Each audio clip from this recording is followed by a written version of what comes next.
मैं आरबी सिंह यादव और आप देख रहे हैं मेरा YouTube channel RB Singh Yadav editor. आज मैं ट्रक हड़ताल तो ख़त्म हो गई, लेकिन बाकी मुद्दे अभी देश में बाकी हैं और इन मुद्दों को हवा देने के लिए सुप्रीम कोर्ट के कुछ वकील और कुछ जो जनता के हित की बातें करने वाले लोग होते हैं वो प्रोटेस्ट करते रहते हैं। उन्हीं में से कुछ वकील हैं सुप्रीम कोर्ट के, उनके जरिए मैं आपको पूरी कहानी सुनवाऊंगा। पहले तो सुप्रीम कोर्ट के वकील हैं मोहम्मद प्राचा, जो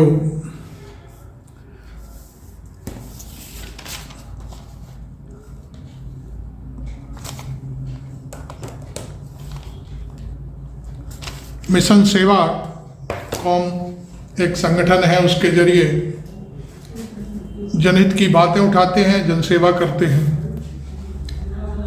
और उनकी बैकग्राउंड मैं आपको बता दूं, प्राचा साहब की, वो भारत के फ्रीडम फाइटर घराने से आते हैं। उनसे आज 4 PM के संपादक संजय शर्मा ने बात की थी, उसके कुछ अंश मैं आपके सामने पेश करूंगा। प्राचा साहब के वार्ता का मूल मंत्र है ईवीएम।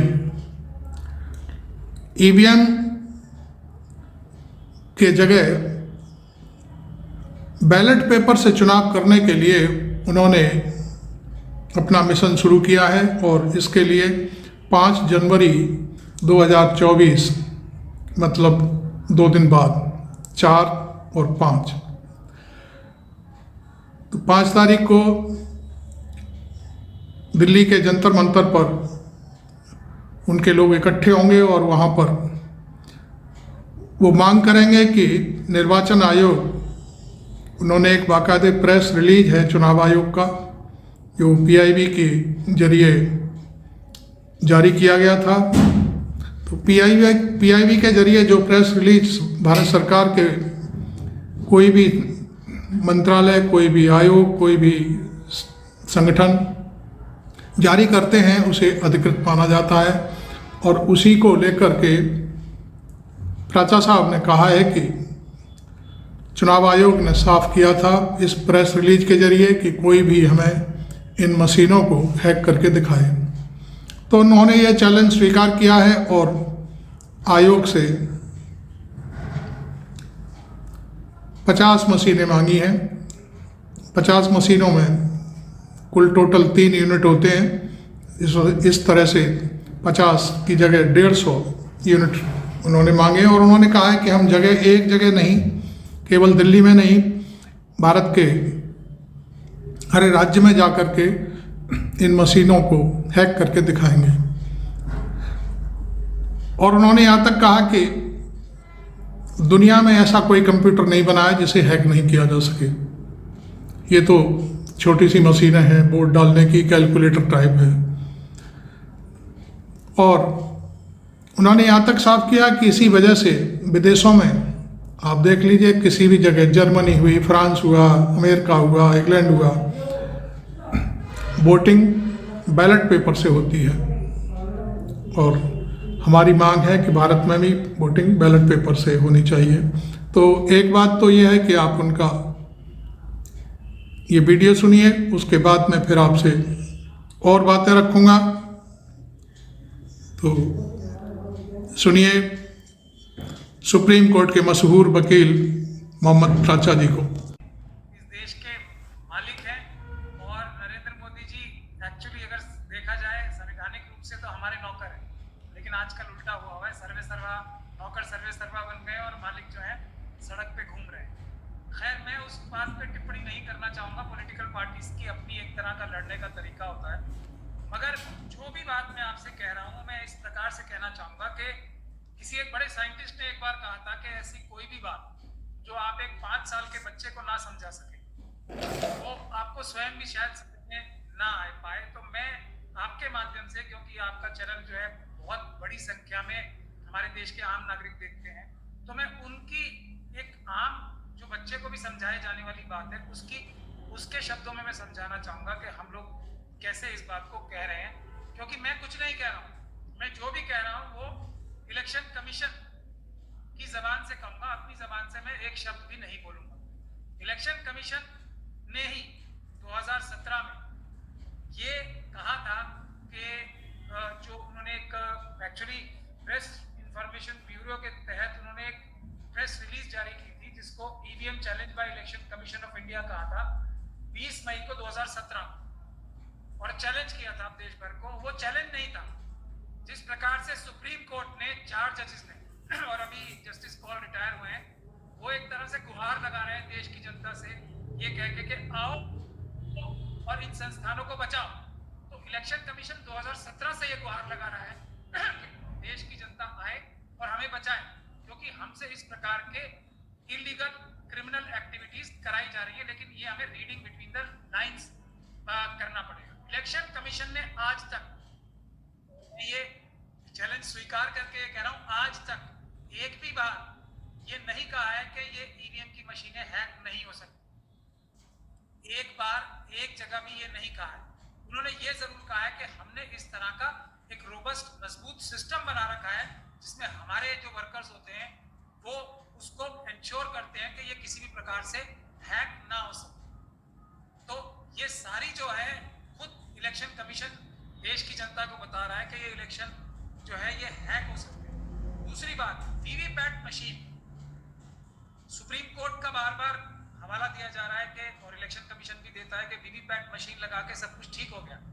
तो वीवीपैट मशीन लगाने की जरूरत क्यों पड़ी? क्योंकि मशीनें हैक हो सकती, मशीनों के अंदर क्या हो रहा है वो नंगी आंख नहीं देख सकती।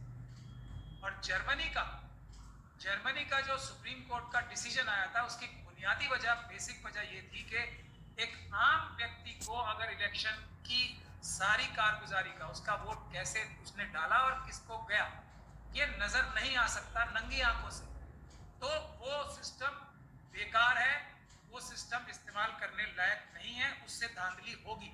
ये खुद इलेक्शन कमीशन कह रहा है। मगर इलेक्शन कमीशन ये कहता है कि हमारे पास इतने ईमानदार, इतने बिल्कुल निष्पक्ष अधिकारी हैं और हमारे प्रधानमंत्री नरेंद्र मोदी जी तो आज की तारीख में दुनिया में सबसे ईमानदार और सच्चे व्यक्ति हैं। वो झूठ कभी नहीं बोलते। 15 लाख का उन्होंने सबको अपने वादे के तहत, पहले वादे के तहत ही पहुंचा दिया था और उनकी 56 इंच की छाती भी है। मैं कहता हूं, आपसे भी कहूंगा अगर वो आपको मौका दें, आप नाप के देख लीजिएगा, 56 से 52 इंच निकल सकती है, 55 इंच नहीं निकली। तो इस प्रकार के सच्चे प्रधानमंत्री तो अच्छा काम करते हैं। अगर कोई हमारे जैसा बेईमान, आप जैसा बेईमान प्रधानमंत्री बन गया था, तब क्या होगा? उसलिए ईवीएम का प्रयोग नहीं करना चाहिए, क्योंकि ये किसी भी हालत में, किसी भी कीमत में, दुनिया की कोई भी, जिसने पेटेंट कराया था ना, अगर मैं आपके दर्शकों से जो थोड़ा पढ़े लिखे हैं, वो पेटेंट किसने कराया था सबसे पहले, उसका पेटेंट एप्लीकेशन ही पढ़ लें, उसमें क्या लिखा हुआ है कि ये स्क्रैचेबल होता है। पहले इसका जो कंप्यूटर चिप बनाया जाता है, जो भारत में बनता भी नहीं। तो 2 तरह की इंफॉर्मेशन इसमें फीड होती है, एक टेम्पररी होती है, एक परमानेंट होती है, और वो प्री प्रोग्रामेबल होती है, वो चेंजेबल होती है। ये सब पेटेंट में ही लिखा हुआ है। तो ये इस प्रकार का जो ईवीएम मशीन इलेक्शन कमीशन जिसे खुद कह रही है हैक हो सकता है, लेकिन हम लोग सिपाही बन के खड़े रहते हैं। और सिपाही कैसे हैं? जिनकी अपॉइंटमेंट अब नरेंद्र मोदी साहब करेंगे, क्योंकि इलेक्शन कमीशन की अपॉइंटमेंट में चीफ जस्टिस को भी बाहर कर दिया गया है। तो आप स्वयं अंदाजा लगा सकते हैं कि कितने बड़े सेफ मैकेनिज्म है। लेकिन इलेक्शन कमीशन हम सबसे गुहार लगा रहा है कि आओ हमसे मशीनें लो। ये 2017 का चैलेंज है और दुनिया को साबित करके दिखा दो कि ये झूठी मशीनें हैं। तो हमने ये चैलेंज स्वीकार कर लिया हमने इलेक्शन कमीशन से। इसीलिए हम जा रहे हैं उस दिन कि हमें 50 मशीनें दीजिए सील करके, और हम 50 जगह देश में आपके जैसे ईमानदार पत्रकारों को बुला के लाइव वो हैक करके दिखाएंगे, और एक छोटे छोटे बच्चों से हैक करवा के दिखाएंगे अलग अलग शहरों में कि ये इतना आसान है, 1 वोट के 100 वोट करना। ये हमने प्रपोज है उससे पहले, लेकिन मुझे इससे उपयुक्त शब्द कोई मिल नहीं पा रहा है कि मैं उनको ये शब्द ना बोलूं। इसके लिए मैंने बहुत कोशिश की है, मैं दिन रात इसी चेष्टा में लगा रहता हूं। लेकिन वकील होना, पत्रकार होना कोई इस बात की गारंटी नहीं है कि वो बहादुर होगा। बहुत सारे वकील हैं जो एकदम नतमस्तक नहीं, साष्टांग, और अगर 8 अंगों के अलावा भी कोई अंग होते होंगे तो वो भी धरती पे चिपका दें। ऐसे बहुत सारे वकील भी हैं और पत्रकार भी हैं। अब ये पत्रकारों में और वकीलों में रेस लगी हुई है, कौन अच्छा साष्टांग करेगा।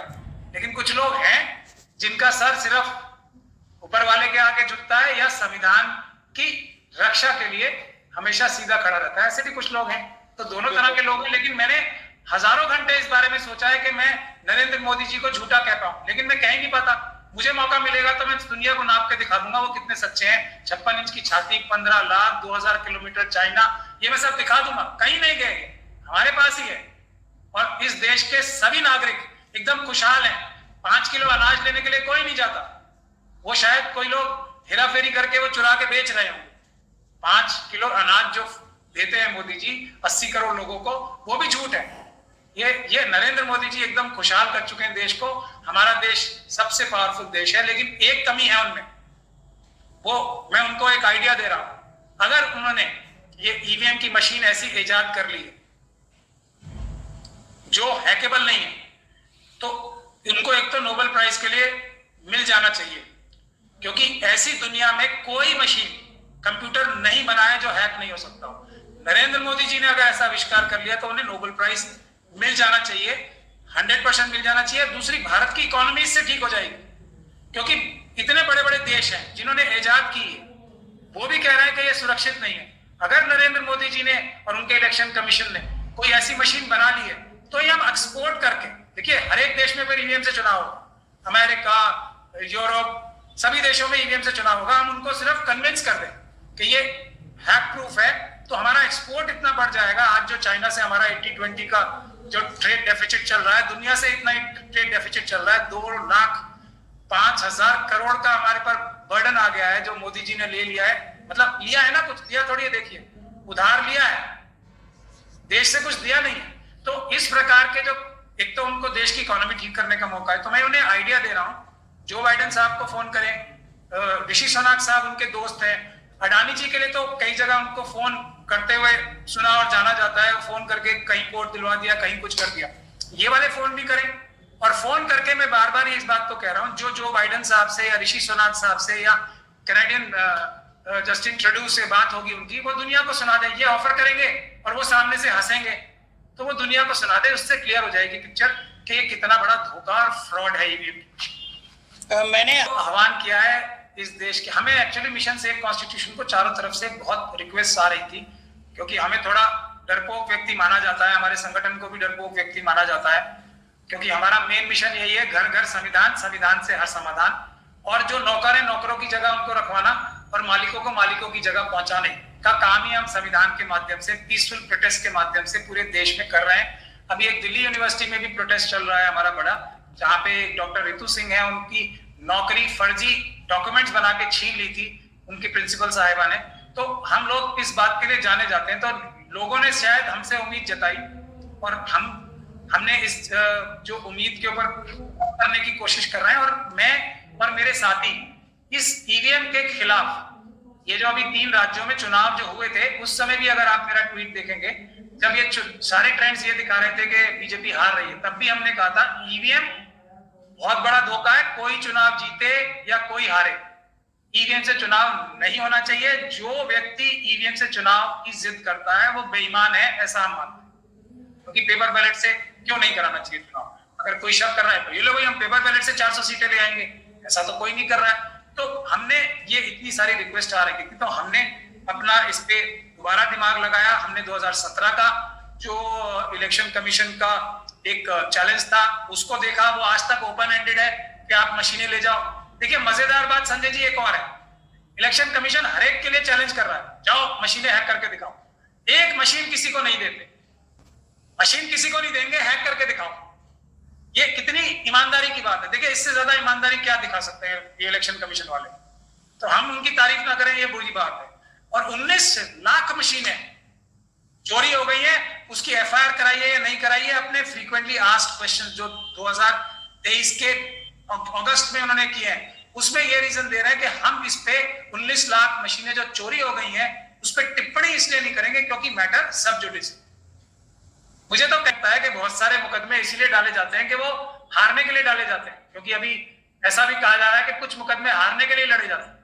तो ऐसा नहीं होना चाहिए। देश की जो जनता है वो सबसे बड़ी अदालत है, सबसे ताकतवर चीज है। जनता को देश बचाने के लिए, डेमोक्रेसी बचाने के लिए सबसे महत्वपूर्ण कार्य है कि उनके वोट से वो सरकारें बदलने की ताकत उनके हाथ में रहनी चाहिए। वरना क्या बचेगा फिर तो एक बार कोई चुनाव जीत गया ईवीएम के जरिए तो उसकी 543 सीटें आएंगी। अगर कोई वो बहुत ही बड़ा शरीफ और बड़े दिल वाला व्यक्ति होगा तो एक आध सीट किसी को ऑपोजिशन को दे देगा। तो हमने ये प्लान किया कि हम इलेक्शन कमीशन के अपने डिक्लेयर्ड पॉलिसी के हिसाब से, हमने अपने लेटर में, मैं आपको वो भेज दूंगा, आप भी उसको पढ़ लीजिएगा, हमने पॉइंट आउट किए हैं कि आपने स्वयं माना है कि ईवीएम हैक हो सकती है और बड़े आराम से हैक हो सकती है। आपने स्वयं माना है कि, और हम ये समझते हैं कि आप ये चाहते हो कि इसको हैक करके दिखाया जाए। तो हम आपसे ये गुजारिश करने जा रहे हैं, हमने चिट्ठी भी लिखी है कि आपकी अपने आह्वान पे हम आपके पास आ रहे हैं, आप हमें 50 मशीनें सील करके दो जो आज तक आपने किसी को नहीं दी है हैक करने की। हम इसको पूरी दुनिया के सामने 50 जगह प्रेस कॉन्फ्रेंस, Decathlon 60+ 3 मशीनों का सेट होता है, एक कंट्रोल यूनिट, एक बैलेट यूनिट और एक वीवीपैट। तो ये तीनों मशीनें बिल्कुल ऐसी हैं कि कोई बच्चा भी हैक करके उसके रिजल्ट चेंज कर सकता है। ये इतना आसान काम है, यही हम दिखाना चाहते हैं पूरी दुनिया को। और हमें पूरी उम्मीद है कि इलेक्शन कमीशन हमें दे देगी। अगर कोई दबाव आ गया किसी ईमानदार व्यक्ति का कि नहीं देनी है, तो ये बात प्रत्यक्ष किम प्रमाणम हो जाएगा कि हम सच बोल रहे हैं कि इन मशीनों से चुनाव कराने का मतलब है कि चुनाव में धोखाधड़ी होगी, धांधलेबाजी होगी और ये चुनाव ठीक से नहीं। मैं ईमानदार मान रहा हूं क्योंकि इन्होंने ही हमें आइडिया दिया ना। ये जो FAQ बनाया, ये मेरे ख्याल से अगर आप रीडिंग बिटवीन द लाइन करेंगे तो ये यही कह रहा है कि आओ और हमें पकड़ लो चोरी करते हुए।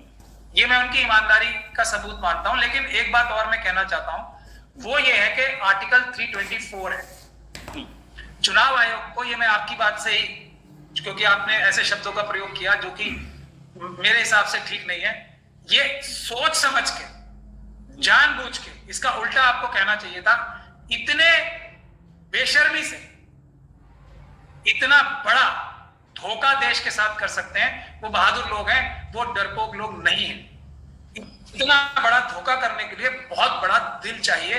कोई बहुत ही बड़े क्रिमिनल माइंड के लोग होंगे जो ऐसा झूठ बोल सकते हैं लोगों की आंखों में घुस के। तो हम ये कहना चाहते हैं कि ये जो बात है वो इस बात से साबित हो जाती है कि 324 में, देखिए कितनी महत्वपूर्ण बात मैं आपके माध्यम से देश की जनता को बताना चाहता हूं कि जितनी एक, जैसे सुप्रीम कोर्ट जो सबसे पावरफुल ऑर्गेनाइजेशन है संविधान के माध्यम से, जो पार्लियामेंट को भी ये बता सकती है कि आपने एक कानून जो है ये संविधान के हिसाब से नहीं बनाया है तो हम इसको रद्द करते हैं, उतनी ही पावर, पैरेलल पावर आर्टिकल 324 में भारत के इलेक्शन कमीशन को दी है। अब आप इन्हें नपुंसक कहिए, और ये कहा है कि पार्लियामेंट का भी इनके ऊपर कंट्रोल नहीं रहेगा, सिर्फ वो कानून बना सकते हैं। इनका कंट्रोल अगर किसी का रहेगा तो वो प्रेसिडेंट ऑफ इंडिया का रहेगा। इतनी महत्वपूर्ण और पावरफुल बॉडी है। अब आप इनको नपुंसक कहिए या बहादुर कहिए, मैं आपके और जो दर्शक है उनके ऊपर छोड़ता हूं, लेकिन मेरी समझ से नपुंसक लोग नहीं है, डरपोक नहीं है। ये लोग इतने बहादुर लोग हैं, इतनी निर्दयता से इतना बड़ा क्राइम कर रहे हैं, शायद इनको आने वाला वक्त कभी माफ नहीं करे। मैंने आपको पहले ही बताया, सुप्रीम कोर्ट के 4 सिटिंग जजेस जनता से गुहार लगा चुके हैं कि आओ हमारी रक्षा करो 2018 में।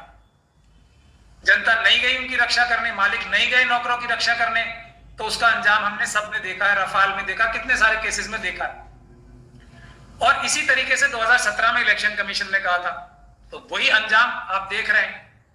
तो मैं ये कह रहा हूं कि बिल्कुल भी हमें पूरा भरोसा है, देंगे नहीं तो जनता आ रही है। इलेक्शन ईवीएम से नहीं कराने दिए जाएंगे। अभी आपने एक ट्रांसपोर्टर्स का आंदोलन देखा है, ये है सुप्रीम कोर्ट ताकत कहां से लेती है? हमसे, जनता से, देश की। हम उनके निगहबान हैं, हम उनके रक्षक हैं, जनता उनकी मालिक है, वो जनता के नौकर है। जजेस की बात कर रहा हूं मैं, सुप्रीम कोर्ट के जजेस की। तो वो हमसे ताकत लेते हैं, हम उनसे ताकत नहीं लेते। हम जितनी उनकी रक्षा करेंगे वो उतनी ईमानदारी से अपना काम कर पाएंगे।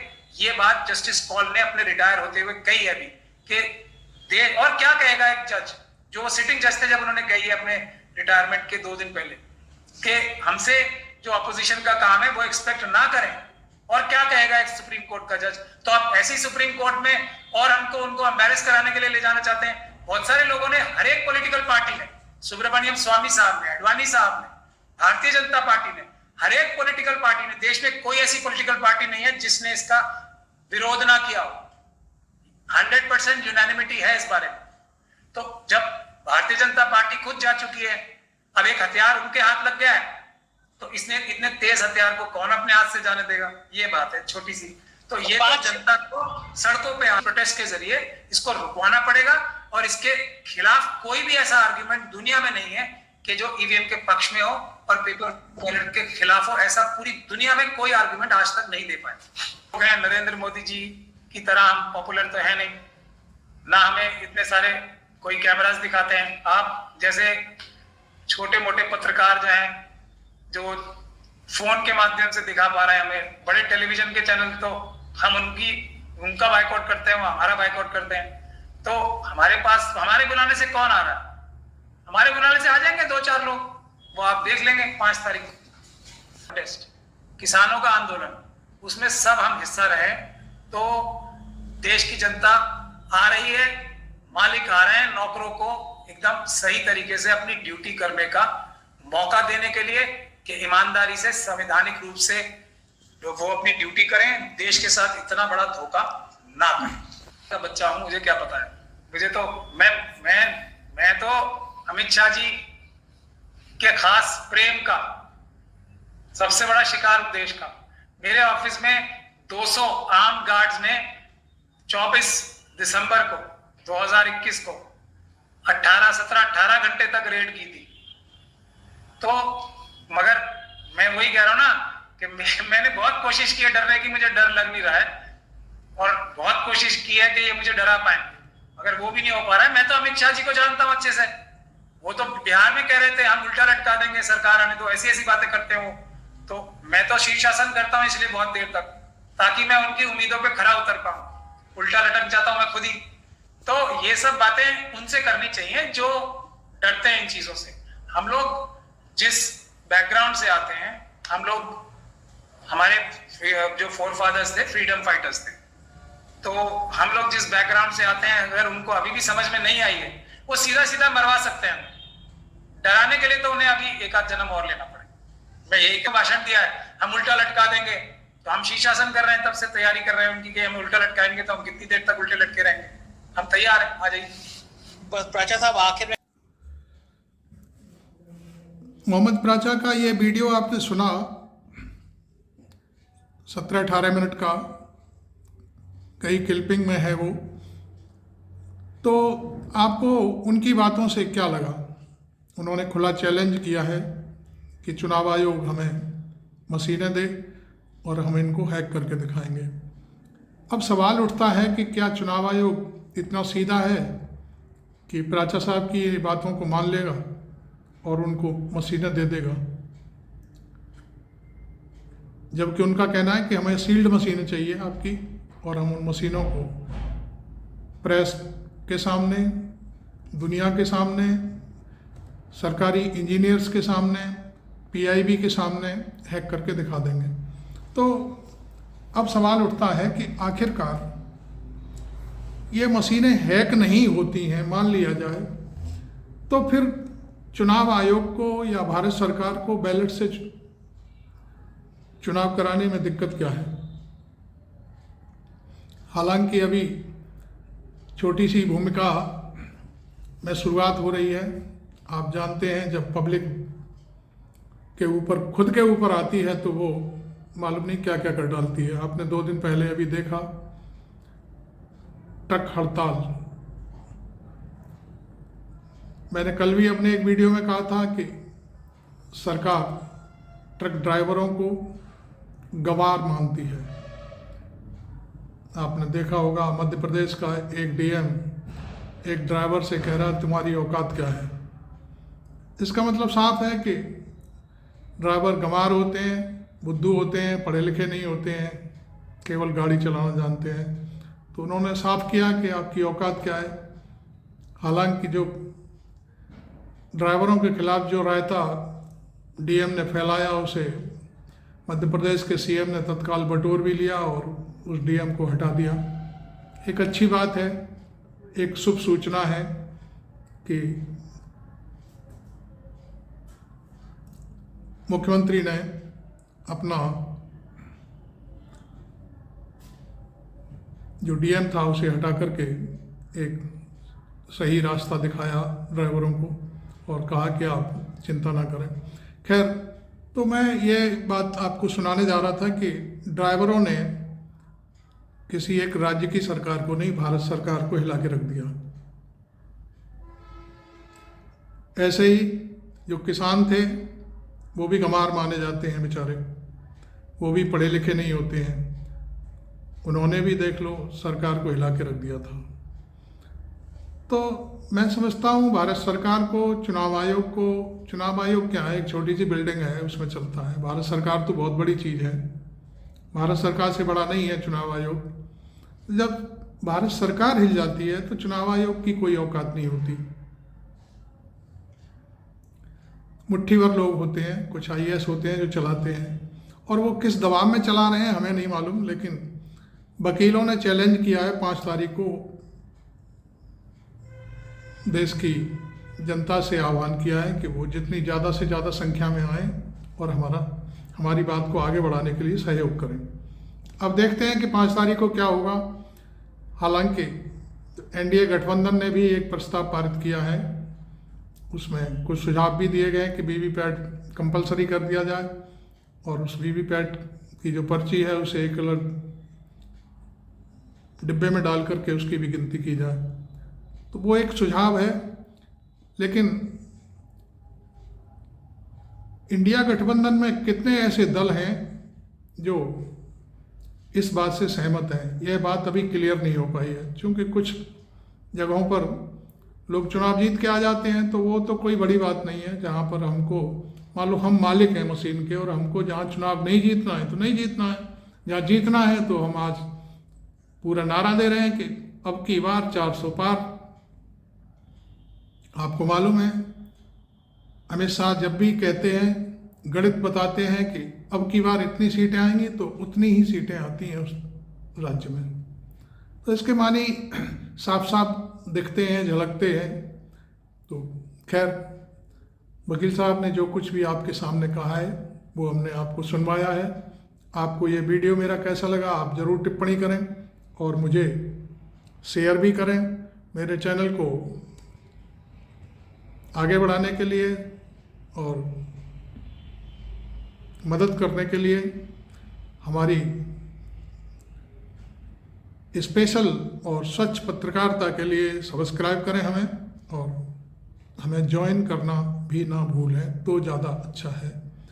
मैं आरबी सिंह यादव, नमस्कार।